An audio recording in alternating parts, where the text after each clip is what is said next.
Saludo cordial, Padre Francisco Kendo, desde la animación bíblica de la Pastoral. Llegamos a la gran solemnidad de Pentecostés. Quisiera hacer el comentario de Hechos capítulo 2, versículo 1 al 12, que nos narra este evento de Pentecostés. Cuando llegó el día de Pentecostés estaban todos reunidos. De repente vino del cielo un ruido como de viento huracanado que llenó toda la casa donde se alojaban. Aparecieron lenguas como de fuego que se repartieron y se posaron sobre cada uno de ellos. Se llenaron todos del Espíritu Santo y empezaron a hablar en otras lenguas según el Espíritu les permitía expresarse. Residían entonces en Jerusalén judíos piadosos venidos de todos los países del mundo.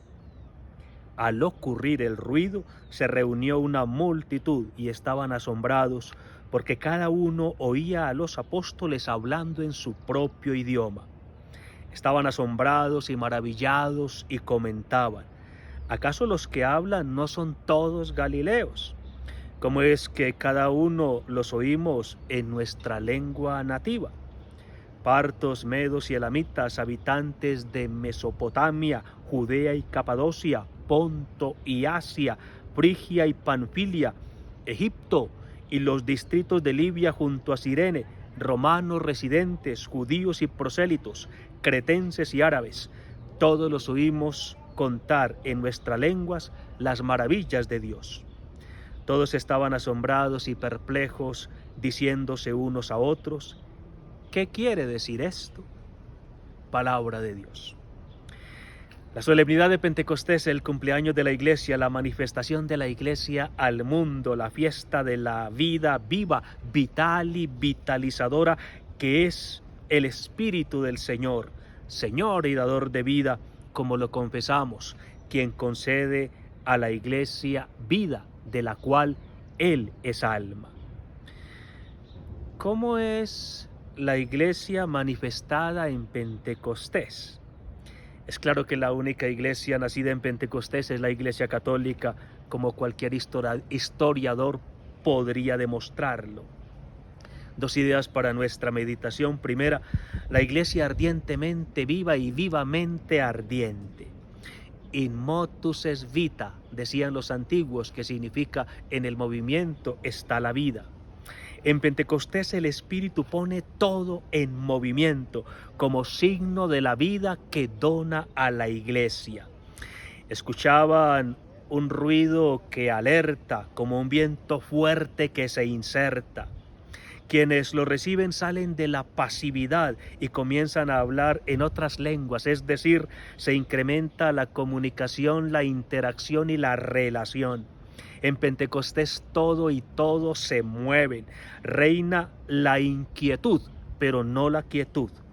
La pasividad es superada por la actividad y la proactividad. El Espíritu es fuego ardiente que dona ardor encendido a la Iglesia.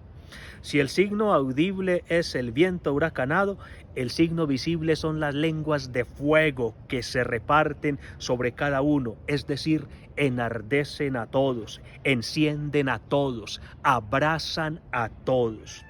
El Espíritu ilumina con su fuego y enciende con su luz. Él concede calidad y calidez a la Iglesia. La Iglesia no es una momia muerta y fría, todo lo contrario. Es vida ardiente y ardor vivo, gracias al fuego del Espíritu, a quien Dídimo de Alejandría, padre de la Iglesia, definía como fuego espiritual en grado de irrigar agua espiritual que puede hacer arder. Segundo, la Iglesia nace católica. Católica es una palabra que significa universal. Es una palabra que nos da la idea de totalidad y universalidad. Es decir, una iglesia que abraza en su seno a la totalidad de todos los pueblos, razas, culturas, lenguas. El número 7 es en la Biblia símbolo de la totalidad perfecta y la perfección total. Pues bien, en la narración hay 7 elementos que indican totalidad. Primero, estaban todos reunidos en un solo lugar. Versículo 1. Segundo, el viento fuerte llena toda la casa. Versículo 2. Tercero, todos fueron llenos del Espíritu Santo. Cuarto, había en Jerusalén piadosos de todas las naciones bajo el cielo. 5. Al escuchar el ruido se reunió la multitud, que indica totalidad, no parcialidad. Versículo 6. Sexto, la gente maravillada decía, ¿no son todos estos galileos? Versículo 7. Séptimo, todos estaban maravillados y asombrados. Versículo 12. 7 elementos, pues, como símbolo de la totalidad, aludiendo al concepto de totalidad. Es la manera como la palabra santa indica la catolicidad que abarca la totalidad de la humanidad, la catolicidad que es el aroma que se respira en Pentecostés. La catolicidad de la Iglesia es el rasgo que más subraya la narración de Pentecostés. Miremos con atención los verbos. Uno podría pensar que, dado el carisma de hablar en otras lenguas, el verbo más usado sería el verbo hablar. En cambio no, este se halla solo 3 veces, versículos 4, 7 y 11.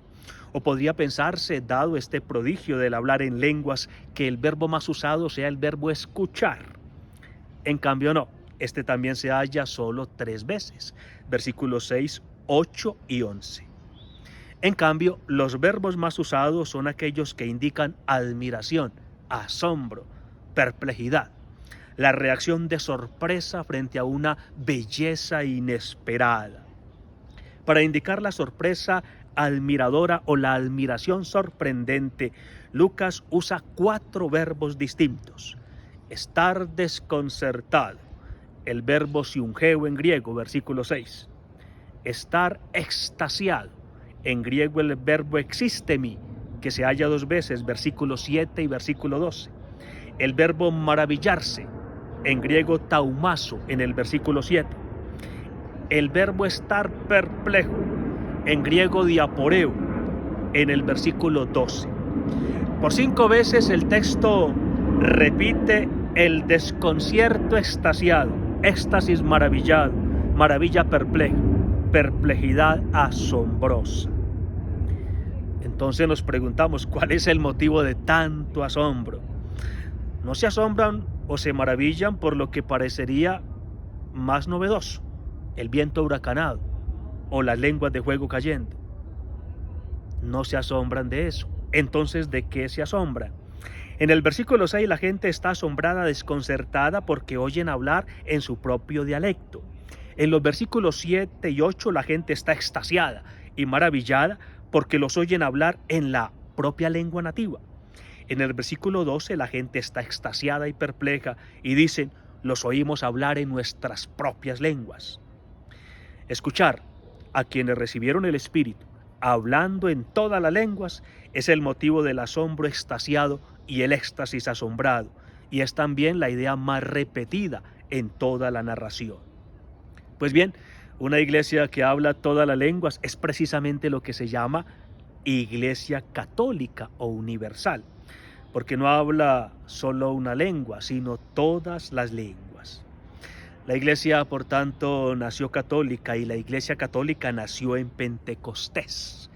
Quienes difunden que la iglesia católica nació en el siglo IV con Constantino no hablan con la verdad. La iglesia nació católica y la iglesia católica nació en Pentecostés.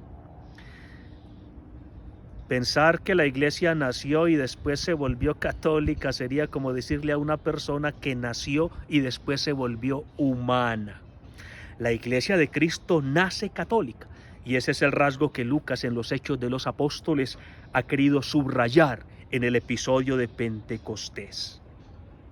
En su gestación o plasmación la iglesia era ya católica, pues Cristo la enviaba a todas las naciones. Vayan por todo el mundo y prediquen el evangelio a toda criatura. Marcos 16:15. Vayan y hagan discípulos a todas las naciones. Mateo 28:19. Como tú me has enviado al mundo, yo también los he enviado al mundo. Juan 17:18.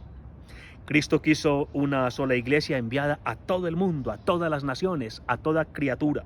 Eso es lo que se llama una iglesia católica o universal. Como Dios plasma al primer hombre de la tierra y después sopla sobre él para que viva, así Cristo plasma su iglesia católica y en Pentecostés sopla sobre ella su espíritu para que sea su alma, para que su iglesia viva, para que sea católica como Él la quiere. Cuando en Hechos de los Apóstoles 9:31 se dirá que la iglesia por toda la parte de Judea, Galilea y Samaria tenía paz. Escuchemos la frase en griego, Hemen Ecclesia Katholes, tes Judaias, kai Galileias, kai Samareias, que podríamos traducir así, la iglesia católica en Judea, Galilea y Samaria tenía paz. Allí pues, Lucas sencillamente está informando que la iglesia no es solo de Judea, ni solo de Galilea, ni solo de Samaria, sino que la iglesia está desplegando paulatina y progresivamente la catolicidad que la distingue. Lucas escribe el libro de los Hechos hacia el año 80.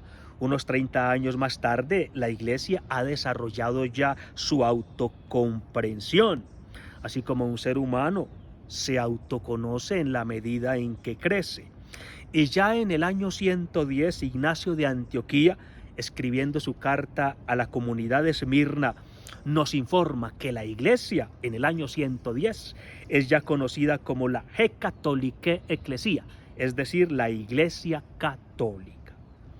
En este año jubilar, que el Espíritu Santo mantenga encendida nuestra esperanza. Escribe el Papa Francisco en la Spes Non Confundi 3. El Espíritu Santo, con su presencia perenne en el camino de la iglesia, es quien irradia en los creyentes la luz de la esperanza.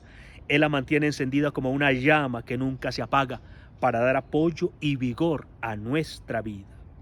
María, la Virgen Madre, presente en Pentecostés cuando nace la iglesia, con su amor maternal, nos ayude a ser siempre la iglesia católica viva y ardiente que nuestro Señor quiere. Escribe Orígenes, el gran biblista de la primera mitad del siglo III. En el día de Pentecostés, ofrecido el sacrificio de las oraciones, la iglesia de los apóstoles recibió las primicias del Espíritu Santo que venía de arriba. Y verdaderamente estas fueron frescas, porque era cosa nueva, por lo cual se decía que estaban llenos de vino nuevo. Gracias por compartir el video y buena fiesta de Pentecostés para todos.